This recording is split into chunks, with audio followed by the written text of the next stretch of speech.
Guys, I didn't intend to start here, but I know you guys all saw it. I know you guys all heard it today in the White House, where you had the South African president that stepped into what Axios, I think it's Axios or New York Times may be calling basically a booby trap. It was not a booby trap. What Trump did was confronted the dictator in South Africa, and essentially that's what he is. What's the guy's name? Ramaphosa or something like that. Cyril Ramaphosa. And we'll get some video up for you later in case you have not seen the confrontation. But it was absolutely hilarious. I was out there working, and I was hearing this thing take shape. And I'm like, who else but Trump would do this? And I was sitting there thinking, you remember Zach back in the movie Friday, Chris Tucker in Friday. Chris Tucker was just hilarious in Friday. But, you know, that was one of my favorite movies to watch over and over again back in the day. I wouldn't necessarily recommend it now. But I used to watch it over and over. And one of the things that he would say, it was just funny to me. It's just simple. That's my dog. And I was sitting there when I was listening to Trump go off on this guy, just setting the guy up, Cyril Ramaphosa. I was just thinking, that's my dog. That's my dog. And I was talking about Trump. I was thinking about Trump. Guys, do you know that there is a genocide?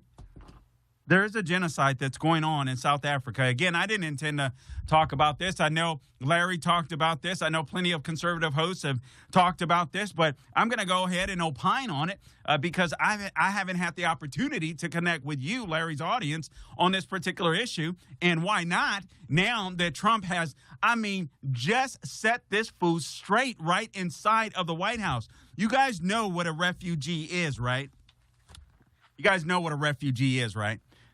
I think I may have mentioned this before, but I'm sure you know, so please, I'm not trying to be condescending. I'm not trying to speak down to you whatsoever, but the white South Africans, the Afrikaners, if you are, they are real refugees. I talked about this in a podcast. Please check out my podcast, The Carl Jackson Show, Salem Podcast Network, YouTube, Rumble, wherever you go to get your podcast. The Carl Jackson Show is where you can go to find me. But I did an extensive podcast on this particular topic. Guys, when it comes to refugee status, there's several reasons why or given reasons why you can be a refugee. The status, basically, it's due to persecution, political persecution because of your race, because of your religion, your nationality, your political persuasion or opinion or party, or membership in any particular small group. That's what refugee status is. So you have all of these illegals that have invaded the country, our country of the United States of America, and you have to sit here and wonder. You have to sit here.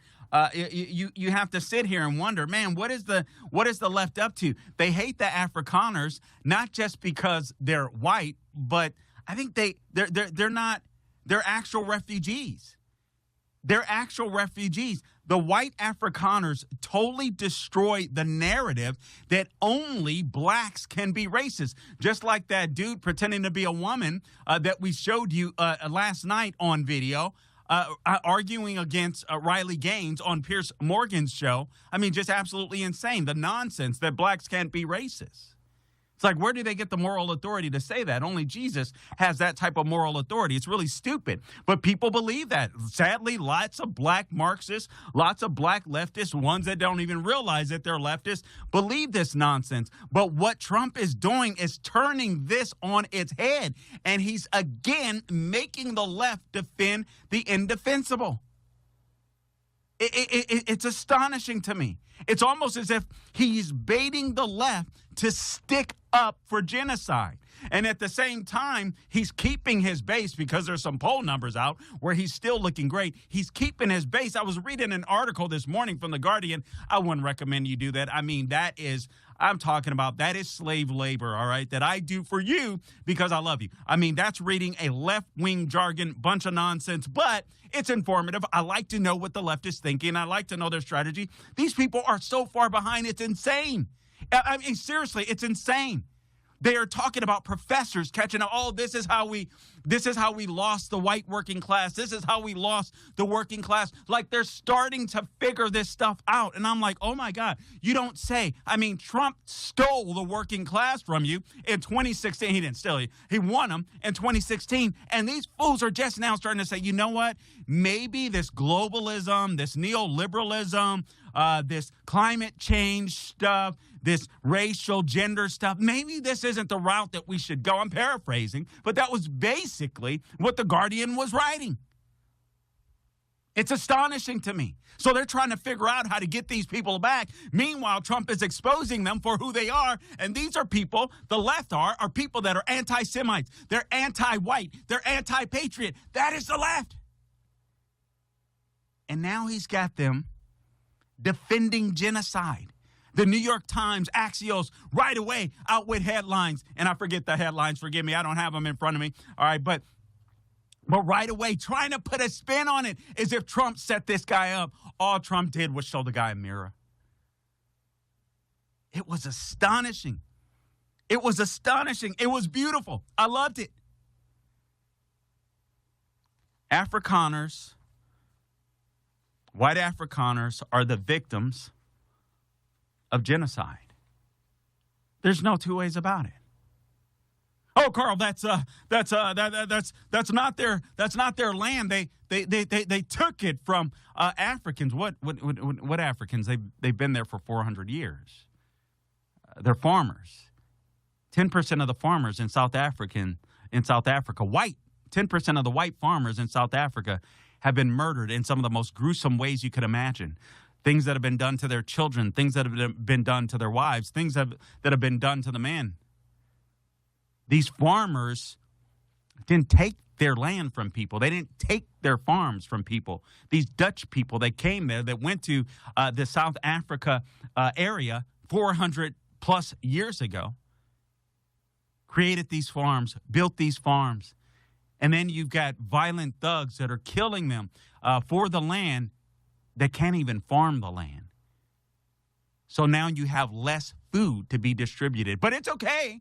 It's okay because I guess the whites in South Africa are getting their comeuppings. I love when Trump does this type of stuff.